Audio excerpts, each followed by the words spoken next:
자, 우리 지난 시간에 이어서 혼동행렬에 대해서 조금 더 배워보겠습니다. 혼동행렬 보실 때 여기 국제전기공학회에서 이렇게 제시한 이 표를 가지고서 한번 우리가 기억하기 좋고 이해하기 좋다 그랬죠. 그래서 1단계 정도만 우리가 항상 생각하면 돼요. 이게 이제 시간이 지나면 굉장히 헷갈립니다. 그래서 제일 중요한 거 여기 녹색으로 되어 있는 true 포지티브, true 네가티브만 기억하시면은 나머지는 그 원리로 이제 추정을 해낼 수 있습니다.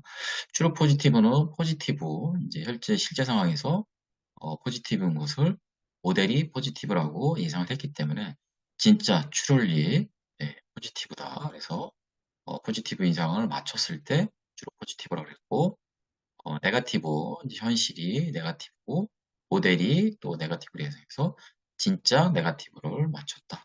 그래서 true 네가티브다. 그래서 TN으로 이렇게 표시된다 그랬죠. 이거를 기억하고서 이제 우리 조금 더 혼동 행렬에 대한 이야기 배워봅시다. 오늘 지금 배울 내용은 우리가 이제 정밀도하고 재현율에 대한 이야기를 조금 더 자세히 배워볼 건데, 정밀도라는 것은 모델이 포지티브로 클래스를 예측했어요. 근데 타겟이 실제 포지티브인 샘플의 비율을 보여주고 있는 거고요. 다음과 같이 보이는 거죠. 둘 다 모델이 포지티브라고 예측을 했어요. 근데 포지티브로 예측한 것 중에 진짜로 truly 포지티브인 경우가 있고 잘못 예측해서 false 포지티브인 경우가 있겠죠. 이렇게 포지티브로 예측을 했는데 예측한 것 중에 진짜로 맞은 올바른 예측을 한 이런 비율을 우리가 이제 프리시즌 정밀도라고 합니다. 이런 경우는 우리가 이제 다음과 같은 경우에 많이 씁니다. 예를 들어 스팸 메일 분류 이렇게 하는 경우에 많이 쓰는데 실제로 스팸인 경우에 이제 포지티브가 가정이 되는 거예요. 그래서 스팸이면 이제 포지티브인데 스팸이 아니게 분류하는 이런 경우가 있을 수 있겠죠. 그래서 스팸이 아니게 분류하는 경우, 스팸인 경우에 포지티브니까 스팸이 아니면은 네가티브인 거죠. 그렇죠? 네가티브인 경우를 만약에 포지티브로 분류를 했다. 그러면 false 포지티브잖아요. false 포지티브. 잘못 분류한 경우. 이런 경우에 이제 사용자들이 많은 불편을 느끼게 되는 그런 상황이겠죠. 이런 경우 이제 우리가 false positive 요 포인트가 되는데 요 포인트 false positive를 줄이는 데 초점을 두게 되는 이런 상황에서는 이 정밀도라는 지표를 많이 사용을 합니다. 다음 재현율, 리콜을 우리가 이제 재현율이라고 하는데 리콜은 타겟이 실제로 포지티브 클래스를 가지고 있는데 포지티브로 예측된 샘플의 비율을 보여주는 평가 지표입니다. 여기서는 앞에 우리가 정밀도에서 FP 잘못된 포지티브를 줄이는데 초점을 둔 반면에 이 재현율에서는 잘못된 네가티브를 줄이는데 초점을 둡니다.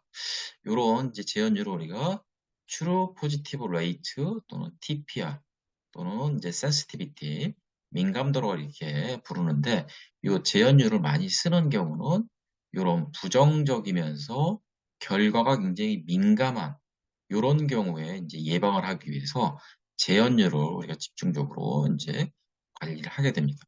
예를 들어 뭐 암에 대한 진단 결과가 맞는지 틀리는지 또는 뭐 테러라든지 금융 사기라든지 이래서 이제 어떤 생명이나 큰 손해를 주는 심각한 케이스들이 있겠죠. 이런 케이스에는 포지티브로 분류를 해줘야 되는데, 그러니까 이게 적발이 돼야 되는데, 암이나 테러나 금융사기가, 이걸 만약에 네가티브로 분류를 하게 되면은, 굉장히 좀 결과가 위험하거나 굉장히 민감하겠죠. 그렇죠? 그래서 이런 경우에는 이제 우리가 재현율을 중시를 하게 됩니다. 그런 경우에 이제 다음과 같은 공식이 이루어지는 게죠. true 포지티브, 진짜로 포지티브, 잘 맞춘 true 포지티브 하고 그 다음에 네가티브, false 네가티브, 네가티브로 해서 false 네가티브로 얘기를 했는데 이게 false로 얘기했기 때문에 잘못된 예측을 한 거죠. 요거를 이제 분모로 두고 분자를 진짜 맞춘 true 포지티브를 이렇게 집중을 합니다. 그래서 잘못 네가티브로 진단을 해서 이렇게 안 좋은 부정적인 민감한 상황을 만드는 경우 요거를 줄이는데 목적을 둬야 되는 상황이 되면은 이 재현율을 굉장히 중요하게 생각합니다. 그래서 앞에 프리시저는 false 포지티브, 잘못된 포지티브를 줄이는데 초점을 뒀던 이런 상황. 지금 뭐 스팸 메일이라고 우리가 이제 가볍게 우리가 사건을 정의를 했는데 이런 경우에 정밀도를 좀 중심을 두는 반면에 재현율에서는 이렇게 부정적이고 민감한 결과인 경우에는 재현율을 집중한다는 거를 좀 기억하시면 좋고요.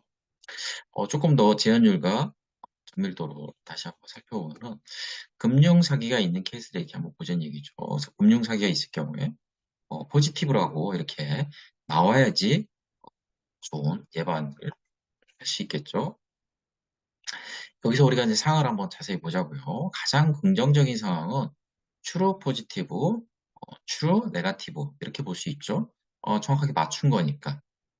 그렇지만은 이제 부정적인 상황이 됐을 때 이 금융 사기하고 같은 경우에 false 네가티브하고 false 포지티브 상황에 어떤 게 더 심각한지 우리가 한번 생각해 보자는 얘기죠. false 네가티브. 금융 사기가 없는 상황인데, 이거를 잘못 맞췄다는 얘기죠. 그렇죠? 금융 사기가 있었다는 거죠. 그렇죠? 있었던 경우, 이런 경우하고, 금융 상황이 있다고 얘기했는데, 틀린 거죠. false positive니까. 이 틀린 경우. 이런 경우 우리가 좀 구체적으로 생각해 보면은, 금융 사기가 있는데, 없다고 진단했다면, 금융 사기가 있는데, 없다고 진단을 했으니까는, false negative인 경우죠. 그런 경우는 회사하고 가입자에 많은 피해를 유발을 하게 될 겁니다. 또 금융 사기가 없는데 있다고 진단을 하게 되는 경우가 있겠죠. 이게 false positive겠죠. 금융 사기가 없는데 금융 사기가 있다고 특정한 가입자들한테 어떤 지목을 하게 되면은 가입자의 불만이 고조되는 이런 상황이 있겠죠. 그래서 false negative에 우리가 집중을 할 건지 false positive에 집중을 할 건지는 그때그때 이제 잘 판단을 해야 되겠지만은 현재 리콜을 우리가 중심으로 한다.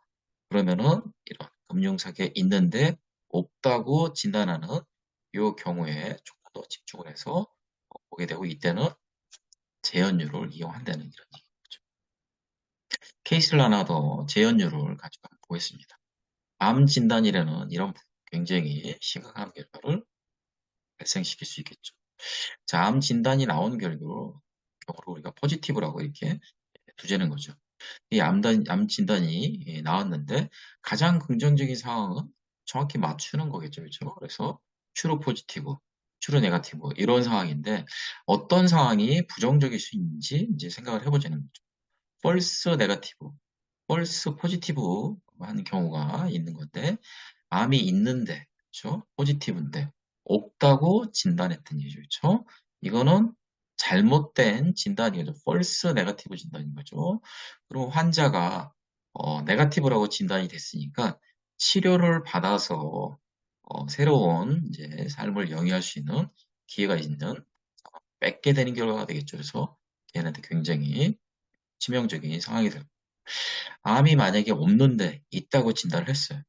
그러면 필요 이상의 과잉 진료를 환자가 받을 수 있겠죠. false positive인 이런 상황이 되겠죠. 그렇다면은 어떤 내용이 더 강조가 돼야 될까? 뭐 선택일 수 있겠지만은 치료를 받을 기회를 뺏기는 결과가 일반적으로 더 예민하고 더 집중적으로 관리돼야 될 부분이겠죠.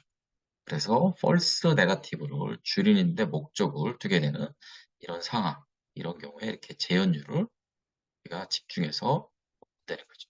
지금 암 진단과 금융 사기를 예를 들었는데 실무적인 이런 모델링 구축에서는 그런 심각한 상황에서는 다음과 같은 이유로 해서 재현율을 굉장히 중요하게 다루게 됩니다. 이 재현율과 정밀도에 대해서는 이제 트레이드 오프 관계가 있다고 우리가 보통 이렇게 얘기를 합니다.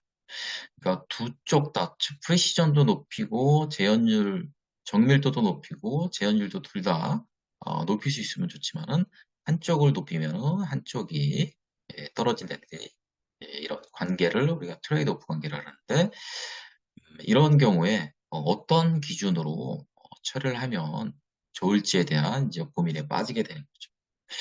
프리시저널 더 중요하게 해야 될지, 리콜을 중요하게 될지, 이거는 그때그때 프로젝트의 상황에 따라 조금 다룰 수 있을 것 같아요. 그래서 우리가 이제 보조적으로 또 고려를 하게 되는 게 이제 조합 평균이라는 부분이 있습니다. 그리고 이제 F1 스코어라고 합니다. 그래서 프리시전과 리콜을 적절한 종합적인 평가를 하게 되는 이런 내용인데, 이 F1 스코어는 프리시전 결과값, 리콜의 결과값을 더해서 프리시전과 리콜을 곱한 값에 2를 곱해서 나눈 요 값으로 해서 이 내용이 이제 조합 평균의 개념이죠. 그래서 어, 많이 사용하는 내용입니다. 그 다음에 이제 정확도 우리가 이제 정확히 맞추는 거죠. 트루 포지티브와 트루 네거티브를 맞추는 이 정확도 애큐러시와 F1 스코어의 이제 상관관계도 우리가 많이 이야기를 하게 되는데, 이 정확도는 데이터의 클래스 분포가 균일한 경우에 굉장히 좋은 예측의 척도를 우리가 얘기를 하는데, F1 스코어 같은 경우에는 이제 클래스가 불균일할 때 일반적으로 좋은 척도라고 얘기를 합니다. 그래서 이런 경우는 우리가 현실 세계에 굉장히 불균형한 데이터 분포가 많기 때문에 실제적으로는 정확도, 우리가 통계적으로는 정확도를 가장 선호를 하지만은 현실 세계에서는 F1 스코어를 많이 이용한다는 것도 참조를 해주시면 좋을 것 같아요. 자, 다음으로 우리가 이제 머신러닝을 이제 올리게 되면은 다음과 같은 이제 용어들을 많이 만납니다. ROC 커브 또는 AUC 이런 이야기를 만나게 되는데, 요 내용은 이제 다음과 같이 해석하면 좋아요. X축에는 false positive rate를 두고요. Y축에는 true positive rate를 이렇게 둡니다. 이 false positive rate는, 그렇죠?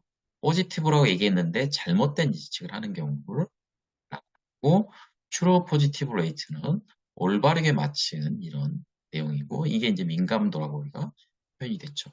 이 두 개의 결과값을 가지고 비교를 해서 이 true positive 쪽으로 갈수록 더 정확도가 높아지는 거겠죠, 그렇죠? 그래서 왼쪽 상단으로 갈 수 있는 이런 그래프를 그리게 될 때 모델의 성능이 굉장히 좋다, 이렇게 평가를 합니다. 그래서 이 가운데 임의의 라인 중심으로 했을 때 오른쪽으로 오게 되면은 모델이 잘못된 예측을 하게 됐으니까 모델의 성능이 좋지 않다. 그렇죠? 왼쪽 상단으로 갈수록 트루 포지티브를 잘 맞췄다. 그래서 이제 모델이 성능이 좋다고 이렇게 얘기를 합니다. 그 다음에 이제 여기 AUC라는 이런 용어도 많이 나옵니다. Area Under Curve라는 이제 약자고요. 요 커브가 있죠, 커브. 이 커브 밑에 있는 요 면적을 우리가 이제 AUC라고 이렇게 표현을 하는데, 이 면적이 높을수록, 그렇죠? 왼쪽 상단 꼭지점으로 이쪽으로 어, 가고 있으니까는 훨씬 더 우수한 모델이라고 우리가 얘기를 할 수 있겠죠. 그래서 이 AUC 커브의 면적이 높을수록 좋은 모델이다. 또 ROC의 커브가 좌측 상단을 향할수록 모델의 성능이 좋은 내용이다. 그것을 이해하고 기억하시면 코드를 보고 결과값을 해석할 때 좋은 참조가 될 것 같습니다.